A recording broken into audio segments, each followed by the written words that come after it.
Shri Venkateswara gold తాకట్టులో ఉన్న మీ బంగారాన్ని విడిపించి కొనబడును.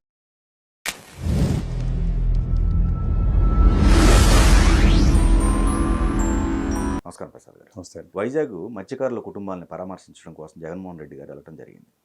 అక్కడ ఆయన కొన్ని అనౌన్స్మెంట్లు చేశారు. దాంట్లో ముఖ్యంగా ఎవరైతే ఈ బాధిత కుటుంబాలకి ₹1,00,00,000 ఇవ్వవలసిందిగా ఆయన డిమాండ్ చేశారండి. సో ఇక్కడ ఒక చర్చ జరుగుతుంది. అంటే గతంలో 5 సంవత్సరాల్లో కూడా మత్స్యకారుల కుటుంబాలకు సంబంధించిన గల్లంతులు జరిగాయి. మరి ఆ టైంలో ₹1,00,00,000కి సంబంధించిన అనౌన్స్మెంట్ జరిగిందా? ఇదొకటి చర్చ జరుగుతూ ఉందండి. అండ్ ఇంకోటి, సిదిరి అప్పలరాజు గారి కొడుకుని వెనకేసుకు వస్తూ ఆయన మాట్లాడినట్టుగా తెలుస్తుంది. ఇప్పుడు అతనికి 18 సంవత్సరాలు.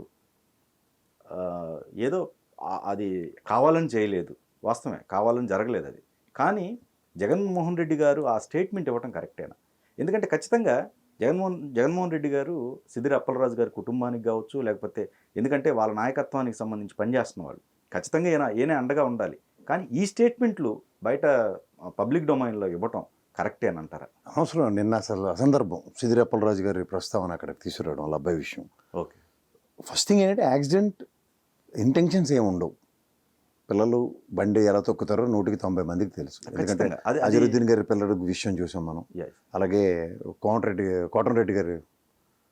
బ్రదర్స్లో వాళ్ళ అబ్బాయి మరణం చూసాం. పిల్లలండి ఆ జోష్లో వాళ్ళు 17-18 సంవత్సరాలు. ఎందుకు ఎవరో దాకేందుకు, మనం కూడా ఆ వయసులో బొల్లవి ఎలా తొక్కి వాళ్ళం, మనకి ఆ జోష్ వేరేగా ఉంటుంది.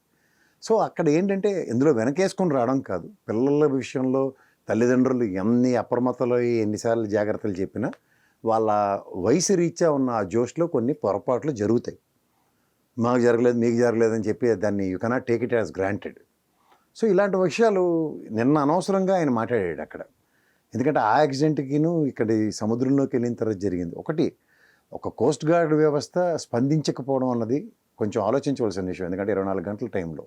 రెండోది, ప్రభుత్వ పరంగా కూడా ఇప్పటిదాకా ఎవరు వెళ్ళి వాళ్ళకి ఫ్యామిలీకి కన్సర్న్ ఇవ్వలేదు. లేదండి, 10 lakhs ఇవ్వడం జరిగింది. ఎక్స్గ్రేషియా అనౌన్స్ చేయడం వేరండి. ప్రభుత్వం తరఫున ఒక రిప్రజెంటేషన్ వెళ్ళాలి కదా. అది వితిన్ 48 అవర్స్లో జరిగింది. బట్ ₹1,00,00,000 డిమాండ్ చేస్తున్నారు ఆయన. ఇది సార్ ఒకటి, అపోజిషన్ పార్టీలో ఉన్న వాళ్ళు ఎక్స్గ్రేషియాలు డిమాండ్ చేయడం సర్వసాధారణమైన ప్రక్రియ. ఓకే. సో హ్యూమన్ ఎర్రర్స్ అన్నప్పుడు ఆయన కూడా 7 లక్షలు నేను ఎక్స్గ్రేషియా ఇచ్చి నెక్స్ట్ మా ప్రభుత్వం వస్తే ₹1,00,00,000 ఇస్తా ఉన్నాడు 1-2 monthsలోనే. చూద్దాం, అది తర్వాత విషయం. ప్రజెంట్ ఏంటంటే ప్రెజర్ ఇవాళ నిన్నటితో అయిపోయింది. ఆ ప్రెజర్ అక్యుములేషన్కి ఏం చేస్తారు? 1 crore ప్రెజర్ పెట్టమని చూద్దాం. జగన్మోహన్ రెడ్డి గారు ఆ రోజు వెళ్ళింది, ఆ రోజే నీకుమా ఈ దీపం పాట అయిపోయినట్టు లెక్క. నెక్స్ట్ పేజ్ తిరిగిపోతుంది. నెక్స్ట్ పేజ్ అందులో ఇవాళ ఎక్కువ రైతులది, ఇది పేజ్ తిరిగిపోతుంది. దానికి తోడు మహానుభావుడు ముద్రగడ గారు చనిపోయారు, అది పేజ్ తిరిగిపోతుంది. నాకు ఆశ్చర్యకరమైన విషయం ఏంటంటే పవన్ కళ్యాణ్ గారికి జగన్మోహన్ రెడ్డి గారికి ఏమైనా తేడా ఉందంటే నాకేం తేడా ఉన్నట్టు కనబట్టలేదు. ఎందుకంటే 5 కోట్లు తీసుకొచ్చి ఆయన ఏదైతే కౌలు రైతులకి ఒక్కొక్కడికి ₹1,00,000 చొప్పున 500 మందికి ఇచ్చి ప్రపంచాన్ని నేను ఉద్ధరించినట్టు ఆయన ఎలా బిల్డప్ ఇచ్చాడు, ఈయన కూడా ₹1,00,00,000 అడిగి అలా బిల్డప్ ఇచ్చాడని నాకు అనిపిస్తుంది. ఎందుకంటే ఒక గవర్నమెంట్ రాగానే నేను ఒక శాశ్వత పాలసీ చేయబోతున్నాను మత్స్యకారులకి. ఇలా అర్ధాంతరంగా ప్రాణాలు పోగొట్టుకుని, లేదా ఇలా మత్స్యకారులు వేటకి వెళ్ళినప్పుడు ప్రాణాపాయ స్థితిలో ఉన్నప్పుడు ప్రభుత్వం దగ్గర నుంచి ఒక బ్యూటిఫుల్ ఇన్సూరెన్స్ పాలసీను, లేదంటే ఒక ఎక్స్గ్రేషియా ₹1,00,00,000 అన్నదో అనౌన్స్ చేయడం అన్నది మా ప్రభుత్వ విధానం అన్నది అనౌన్స్ చేస్తాడేమో నేను అనుకున్నాను. ఎప్పుడు డిజైన్డ్ ప్రోగ్రామ్స్ లేకుండా ప్రభుత్వ విధి విధానాలు అంటాను నేను ఎప్పుడూ. కానీ ప్రభుత్వానికి ఒక లిమిటేషన్ ఉంటుందంట కదా ప్రసాద్? ఉండనివ్వండి సార్. లిమిటేషన్స్ ఉన్నప్పుడు మీరు లిమిటేషన్స్ దాటప్పుడు ఎల్జీ పాలిమర్స్ యాక్సిడెంట్ అయినప్పుడు ₹1,00,00,000 ఎక్స్గ్రేషియా అనౌన్స్ చేశారు కదా. గవర్నమెంట్ కాదు కదా అది. ఏదైనా నాకు అనవసరం సార్. గవర్నమెంట్కి ఒక పాలసీ ఉంటుంది కదా. కాదండి, ప్రభుత్వ అధినేతగా జగన్మోహన్ రెడ్డి ఎయిర్పోర్ట్ నుంచి అనౌన్స్ చేసింది అది ₹1,00,00,000 ఎక్స్గ్రేషియా. అది ప్రైవేట్ వాడు తీపించినవండి, ప్రభుత్వం ఏమనేవండి, నాకు అనవసరం. అది ₹1,00,00,000 ఎక్స్గ్రేషియా ఒక అన్ఈవెన్ సర్కమ్స్టాన్సెస్లో జరిగిన ఒక యాక్సిడెంట్కి ఇచ్చిన ఎక్స్గ్రేషియా కింద నేను చూస్తాను. ఓకే. అది ప్రైవేట్ అవనండి, పబ్లిక్ అవనండి. ప్రైవేట్ వ్యక్తుల దగ్గర నుంచి కూడా ₹1,00,00,000 ఎక్స్గ్రేషియా ఇప్పించే పథకం ఏమైనా రచించిందా ప్రభుత్వం? ఇప్పుడు వైజాగ్ స్టీల్ ప్లాంట్ ఇష్యూ ఉంది. ఎస్, ప్రభుత్వం తీసుకుంది. కేంద్ర రాష్ట్ర ప్రభుత్వాల సమన్వయంతో ₹1,00,00,000 ఎక్స్గ్రేషియా శాశ్వత పథకం ఒకటి పెట్టండి, ఒక జీవో ఇవ్వండి. అండ్ ఇక్కడ ఇంకోటి మీరు కంపేర్ చేశారు, అది మన పవన్ కళ్యాణ్ గారు ఇచ్చింది ఆయన సొంత డబ్బులు. నేను చెప్తుంది అదే రైతులకు సంబంధించి. ఇప్పుడు దానికి కూడా ఆయన చెప్పింది ఏంటి? కౌలు రైతులు గవర్నమెంట్ వచ్చింది, ఏమైనా ప్రెజర్ పెట్టగలిగాడా ప్రభుత్వం మీద? ఆయన ప్రభుత్వంలో ఉండి ఆయన ఏమైనా పనికొచ్చిన పని చేసాడా కౌలు రైతుల విషయంలో? చెప్పమనండి. రాజకీయ అవసరాల కోసం ఎవరు ముసుగులా లేచుకుని రావడం కాదు కదా ప్రజాస్వామ్యంలో. వాస్ట్ ఎగ్జాక్ట్లీ ఈజ్ నీడెడ్కి సొల్యూషన్స్ ఇవ్వండి. అందుకే ప్రజాస్వామ్యంలో ప్రభుత్వాలు నెలకొల్పబడతాయి. రేపొద్దున మీ ప్రభుత్వం నెలకొల్పబడాలి అన్నా సరే మత్స్యకారులకి శాశ్వత పరిష్కారం ఏం చేస్తున్నారో చెప్పండి. ఇవాళ ఒక్కరోజుతో కాదు కదా, బోట్లు వెళ్ళి యాక్సిడెంట్లు అవ్వడం సర్వసాధారణం, మత్స్యకారులు గల్లంతో అవడం సర్వసాధారణం, మత్స్యకారులు డెలిగేషన్స్లో శ్రీలంక బోర్డర్లో క్రాస్ అయ్యి అండ్ 14 నాటికల్ మైల్స్ దాటిన తర్వాత వేరే టెరిటరీలోకి వెళ్ళినప్పుడు అరెస్టులు ఇవన్నిటికీ సర్వసాధారణం అయినప్పుడు ఒక బ్లాంకెట్ పాలసీ డిజైన్ చేసి ఇవ్వండి. దీని మీద ఎక్కడ కార్యాచరణ లేకుండా గుడ్డెది జైల్లో పడినట్టు ఎవరి మట్టుగాడు ఆపోజిషన్లో ఉన్నప్పుడు వెళ్ళిపోయి వాళ్ళకి సంఘీభావాలు ప్రకటించుకుని మేము వస్తేది అంటే అక్కడ పవన్ కళ్యాణ్కి మీకు ఏం పెద్ద తేడా లేదని నేను చెప్పగలుగుతాను. ఆయన ప్రతిసారి చెప్తున్నారు కళ్ళు మూసుకోండి ఒక 3 years అని చెప్పేసి చెప్తా ఉన్నారు.